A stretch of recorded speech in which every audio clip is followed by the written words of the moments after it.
Hello guys, कैसे हैं आप सब। एक बार फिर से स्वागत है आपका अपने यूट्यूब चैनल एनी एग्जाम में।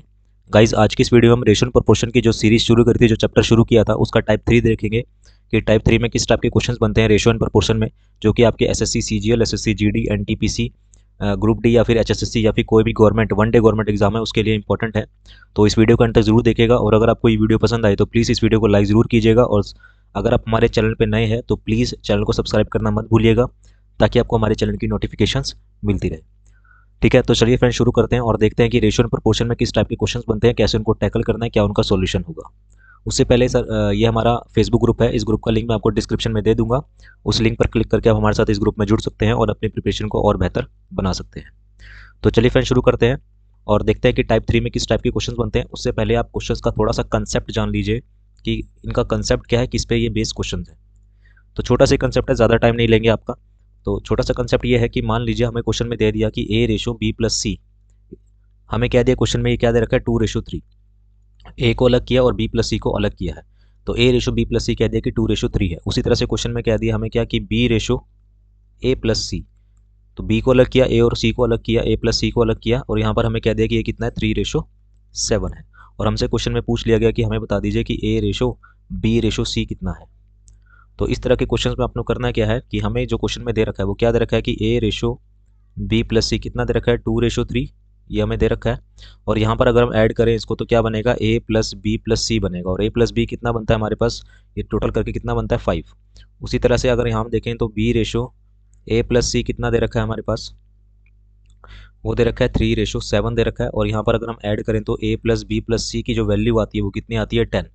तो एक तरफ तो ए प्लस बी प्लस सी की जो वैल्यू आती है वो 5 आ रही है, और दूसरी तरफ कितनी आ रही है, 10 आ रही है। तो ऐसा नहीं होना चाहिए, क्योंकि सम हमेशा सेम रहेगा। ठीक है ना, बेशक रेशो अलग है लेकिन सम तो सेम रहना चाहिए। तो हम क्या करेंगे, 5 को 10 बना देंगे। तो 5 को 10 बनाने के लिए क्या करेंगे, 2 से मल्टीप्लाई करेंगे। और रेशो का रूल क्या कहता है कि अगर आपने एक किसी नंबर से एक तरफ मल्टीप्लाई करा तो इक्वेशन को बैलेंस करने के लिए आप उस वही नंबर से दोनों तरफ मल्टीप्लाई करेंगे। ठीक है, तो यहाँ पर कितना आ जाएगा, 2 2 जा ये 4 हो जाएगा, रेशो 2 3 जा 6 हो जाएगा, और यहाँ पर 5 2 जा 10 हो जाएगा।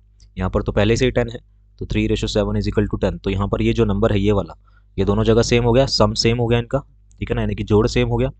तो हमसे क्या पूछ रहा है क्वेश्चन में, ए रेशो बी रेशो सी पूछ रहा है। तो सिंपल सिंपल सी हम चीज़ निकाल देंगे कि ए रेशो बी रेशो सी कितना आ जाएगा। तो यहाँ पर अगर हम देखें तो ए के सामने कितना आया, 4, तो यहाँ पर 4 आ जाएगा। रेशो इधर कितना आया, बी के साथ आया 3, तो यहाँ पर 3 आ जाएगा बी की जगह। अब टोटल सम हमें पता है कितना है, 10 है। तो 4 + 3 7 तो हम लिख चुके हैं, कितना बचा 3, तो सी पे कितना आ जाएगा, 3 आ जाएगा। तो ये आपकी ए प्लस ए रेशो बी रेशो सी आ जाएगी। तो इसी पे ये बेस क्वेश्चन है। ठीक है ना, तो होप आपको ये कंसेप्ट समझ आया होगा। अब सीधा हम क्वेश्चन पे जाते हैं और देखते हैं कैसे इन क्वेश्चन को इस तरह से सॉल्व करना है।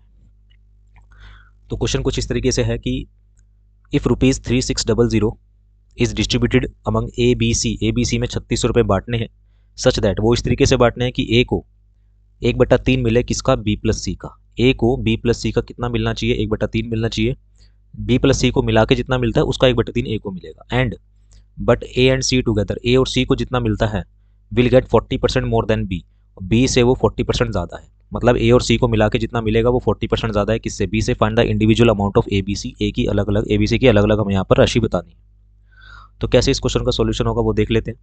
तो हमें पता है कि ए रेशो, पहले किसकी बात हुई है, ए रेशो बी प्लस सी की बात हुई है, यानी कि ए को 1/3 मिलता है किसका, बी प्लस सी का। यानी कि 1/3 कहने का मतलब ये है कि अगर 3 बी प्लस सी को मिल रहा था तो ए को कितना मिलेगा, 1 मिलेगा। और यहाँ से अगर हम ऐड करते हैं तो ए प्लस बी प्लस सी कितना आता है हमारे पास, 4 आता है। राइट, फिर आती है बात किसकी, अगली लाइन पे, कि बी प्लस सी को मिला के, सॉरी, ए प्लस सी को मिला के जितना मिलता है वो 40% ज़्यादा है किससे, बी से। यानी कि ए प्लस सी को अलग किया गया है और बी को अलग किया गया है। और हमें पता है कि 40%, तो 40% कितना होता है हमारे पास, 40% होता है 2/5, यानी कि ज़्यादा है किसी, यानी कि अगर बी को 5 मिल रहा है तो 5 पे 2 ज़्यादा है। कौन ज़्यादा है, ए प्लस सी, 5 पे 2 यानी कि ए प्लस सी कितना हो जाएगा, 7 हो जाएगा।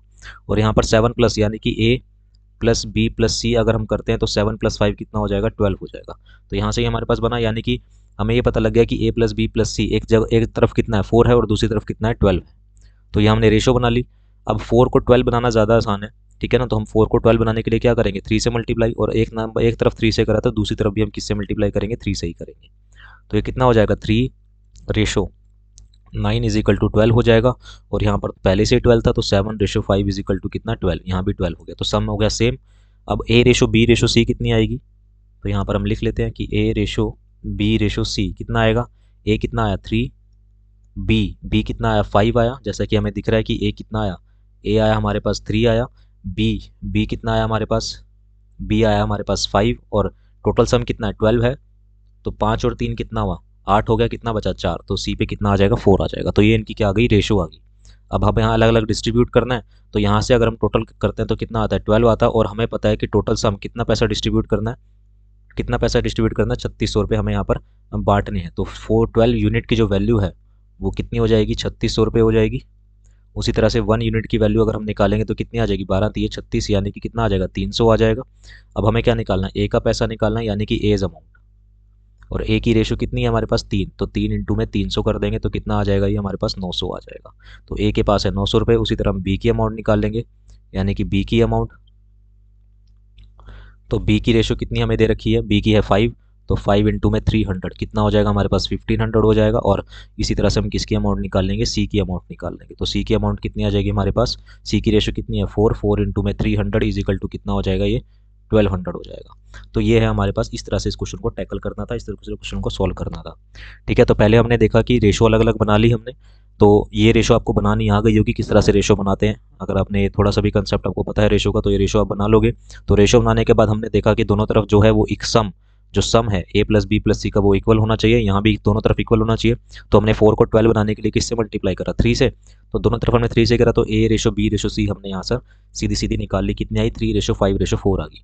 अब ये 4 कैसे आया c के नीचे, क्योंकि a 3 था b 5 था, तो टोटल यहाँ पर कितना हुआ 8, और सम कितना है 12, तो 12 में से 8 गया कितना आ गया 4, तो सी पे कितनी आ जाएगी 4 आ जाएगी। आगे आगे हमने अलग अलग अमाउंट को डिस्ट्रीब्यूट कर लिया। इसी तरह का एक क्वेश्चन और करते हैं ताकि आपकी प्रैक्टिस हो जाए इस तरह के क्वेश्चन की। तो क्वेश्चन इस तरह से है कि if ₹4200 is distributed among A B C में बांटने हैं ये 4200 रुपीज़, 4200 रुपये बांटने हैं ए बी सी में। A will get 25% less than B plus C, यानी कि बी प्लस सी को मिला के जितना मिलता है उसका 25% कम मिलता है किसको, ए को। But A and C together will get 80% more than B, लेकिन ए और सी को मिला के जितना मिलता है वो 80% ज़्यादा है किससे, बी से। Find the individual amount of A B C. बिल्कुल पिछले तरह का क्वेश्चन है, तो पहले हमें रेशो बनानी पड़ेगी। तो सॉल्यूशन कैसे होगा इस क्वेश्चन का, तो पहले हम देखते हैं कि 25% हमें पता है कितना होता है, तो 25% होता है हमारे पास 1/4। 25% कितना होता है 1/4 होता है। और रेशो किस किया कि ए को अलग किया और बी प्लस सी को अलग किया है, ठीक है ना। तो ए को अलग किया रखा है, तो ए रेशो किसका, बी प्लस सी का। तो यहाँ से टोटल आएगा ए प्लस बी प्लस सी। कह रहा है कि ए को 25% कम मिलते हैं किससे, बी प्लस सी से। तो अगर बी प्लस सी को 4 मिल रहा है तो 4 पे 1 कम किसे मिल रहा है, ए को। तो ए को कितना मिलेगा 3 मिलेगा। फिर आता है हमारे पास किसकी रेशो बनानी है, ए एंड सी टुगेदर, यानी कि ए प्लस सी को अलग कर रखा है और किसको, बी को अलग कर रखा है। तो यहाँ से टोटल कितना आ जाएगा ए प्लस बी प्लस सी।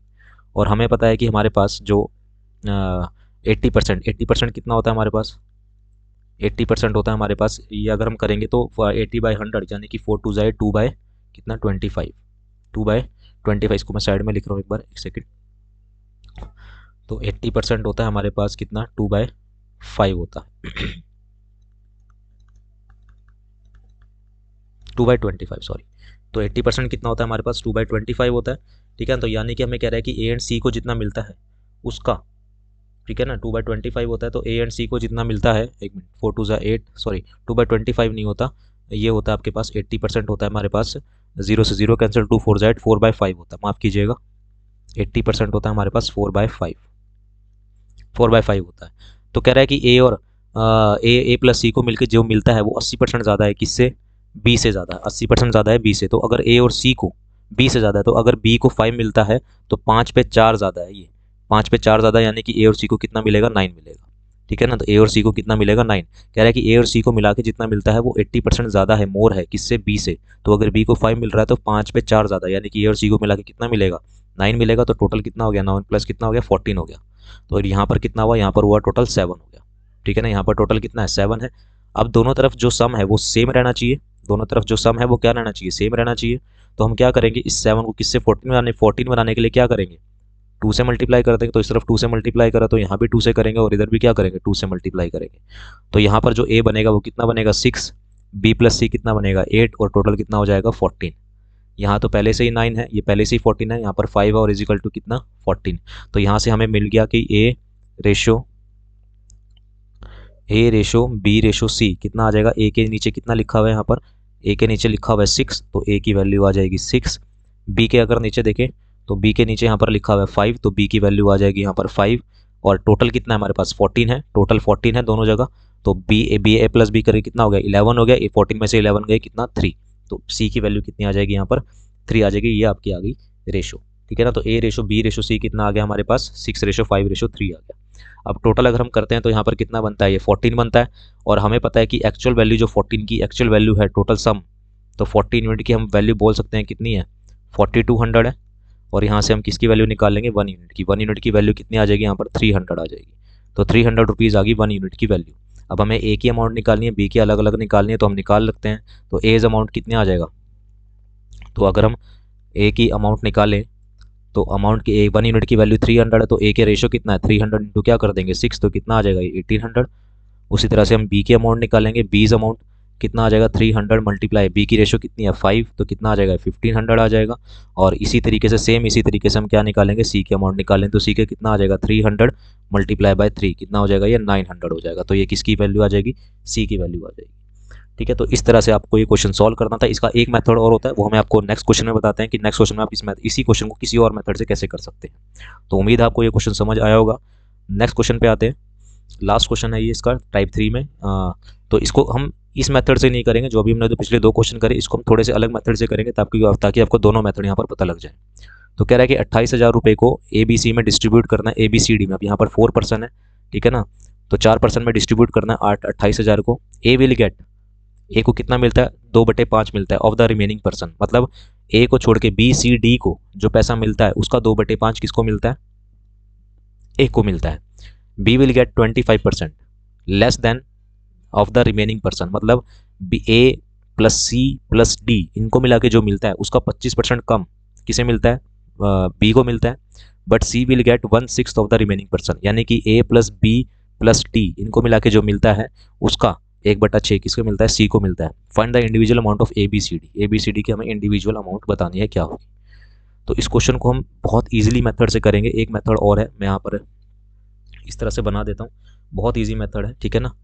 देख ली एक बार कैसे इस क्वेश्चन को सॉल्व करना है, कैसे टैकल करना है, वो मैं यहाँ पर आपको बता देता हूँ। तो पहली लाइन अगर पढ़ते हैं तो ए को कितना मिलता है, ए को जो बाकी जो मेंबर है उसका 2/5 मिलता है। यानी कि ए रेशो अगर हम B plus C plus D, A को बाकी मेंबर का कितना मिलता है 2/5। तो यानी कि अगर इनको 5 मिल रहा है तो इसका 2 किसे मिलेगा हमारे पास ए को मिलेगा। अब क्वेश्चन सीधा सीधा हम यहाँ पर सॉल्व करते हैं। यहाँ पर अगर हम टोटल करते हैं तो कितना बनता है 7। एक्चुअल में टोटल कितना है 28,000, तो हम 7 की यूनिट की वैल्यू 28,000 बोल सकते हैं। और 1 यूनिट की वैल्यू कितनी आ जाएगी हमारे पास 4,000 आ जाएगी। हम यहाँ पर किसकी वैल्यू निकाल लेंगे ए की अमाउंट, यानी कि एज अमाउंट निकाल लेंगे। तो सीधा सीधा हमारे पास ए का पैसा आ जाएगा, कितना आ जाएगा हमारे ए की रेशो कितनी है 2, तो 2 गुणा में 4,000 कितना आ जाएगा हमारे पास ये 8,000। यानी कि ए को कितना पैसा मिलेगा 8,000 रुपये मिलेंगे। अब अगली लाइन पे आते हैं कि क्या कहता है कि B will get 25% less than the remaining person. तो 25% कितना होता है हमारे पास 25% होता है हमारे पास 1/4। अब बी को अलग कर रखा है और ए प्लस सी प्लस डी की यहाँ पर हमें रेशो दे रखी है ए प्लस सी प्लस डी, ए प्लस सी प्लस डी इसकी रेशो हमें दे रखी है। तो कह रहा है कि ए को यानी कि अगर इनको 4 मिल रहा है तो 4 पे 1 कम किसे मिल रहा है बी को, तो यहाँ बी को कितना मिलेगा 3 मिलेगा। और टोटल कितना हो गया यहाँ पर 7 हो गया। तो फिर से वही चीज़ 7 यूनिट की वैल्यू कितनी आ गई हमारे पास, 7 यूनिट की वैल्यू कितनी है 8,000 है, सॉरी 28,000 है। और 1 यूनिट की वैल्यू कितनी आ जाएगी 4,000 आ जाएगी। हमें किसका पैसा निकाल सकते हैं हम यहाँ से बी का पैसा निकाल लेंगे। तो बी का पैसा यानी कि 3 यूनिट, यानी कि हम क्या निकाल लेंगे यहाँ से बीज अमाउंट। तो यहाँ से जो बी की अमाउंट आ जाएगी वो कितनी आ जाएगी 3 इंटू में 4,000। तो 3 इंटू में 4,000 कितना आ गया 12,000 किसको मिलेगा बी को मिलेगा। फिर थर्ड लाइन पे आते हैं, कह रहा है कि सी को कितना मिलता है 1/6 मिलता है बाकी मेंबर्स का। तो सी रेशो बाकी मेंबर कौन ए प्लस बी प्लस डी इनका, यानी कि अगर बाकी मेंबर को 6 मिल रहा है तो 6 इसका एक किसको मिलेगा सी को मिलेगा। तो टोटल कितना हो गया 7 हो गया। तो यहाँ पर ये टोटल हो गया 7। तो हम बोल सकते हैं कि जो 7 यूनिट है उसकी एक्चुअल वैल्यू कितनी है 28,000। तो 1 यूनिट की वैल्यू कितनी आ जाएगी 4,000 आ जाएगी। और हमें किसकी वैल्यू निकालनी है, सी की। हम यहाँ से निकाल सकते हैं, हम यहाँ से किसकी वैल्यू निकाल सकते हैं, सी की, 1 यूनिट की वैल्यू निकाल सकते हैं, यानी कि सीज अमाउंट। तो सीज अमाउंट क्या आ जाएगा हमारे पास, 1 इंटू में 4000, कितना हो गया ये, तो सी को कितना पैसा मिलेगा, 4000 मिलेगा। अब डी का निकालना है, तो डी का कैसे निकालेंगे, अब हमें पता है कि ए को कितना मिला है, 8000 मिला है, बी को कितना मिला है, 12000, सी को कितना मिला है, 4000, और टोटल कितना हो गया ये, अगर हम इसका टोटल करेंगे तो कितना आ जाएगा ये, 12 और 8 कितना हो, 20, ही कितना हो गया, 24000, तो 24000 टोटल हो गया। और डी का अगर हम निकालेंगे तो डीज अमाउंट टोटल में से हम क्या करेंगे, 24000 को माइनस कर देंगे, यानी कि 28000 माइनस 24000, तो 28 में से 24 गए कितना, 4000, तो 4000 किसको मिलेगा, डी को मिलेगा, ये डी की अमाउंट आ गई। तो इस तरह से हम क्वेश्चन को सॉल्व कर सकते हैं। ये एक मेथड ये भी है, हमें अलग अलग मतलब कि सेम नहीं बनाना पड़ा, हमें हमें अलग अलग ही हमने यहाँ पर सीधा सीधा निकाल लिया। ठीक है, एक एक लाइन करके। तो ये दोनों क्वेश्चन भी आप ऐसे कर सकते हैं, कोई दिक्कत वाली बात नहीं है। ठीक है, तो ये थे हमारे पास रेशियो एंड प्रोपोर्शन के टाइप 3 के क्वेश्चंस। उम्मीद है आपको ये वीडियो पसंद आई होगी, ये टाइप आपको पसंद आई होगी। और जिन व्यूअर्स ने लास्ट 2 टाइप को नहीं देखा है वो लास्ट 2 टाइप्स को भी देख ले, लिंक आपको डिस्क्रिप्शन में मिल जाएगा। तो अभी के लिए इतना ही। हम मिलते हैं नेक्स्ट वीडियो में टाइप 4 में। टाइप 4 में किस टाइप के क्वेश्चंस बनाए जाते हैं रेशियो एंड प्रोपोर्शन में, वो हम देखेंगे। तो अगर आपको ये वीडियो पसंद आई तो प्लीज़ इस वीडियो को लाइक ज़रूर कीजिएगा और शेयर जरूर कीजिएगा, हमारे चैनल को सब्सक्राइब जरूर कीजिएगा। अभी के लिए इतना ही, मिलते हैं नेक्स्ट पार्ट में। Thank you very much.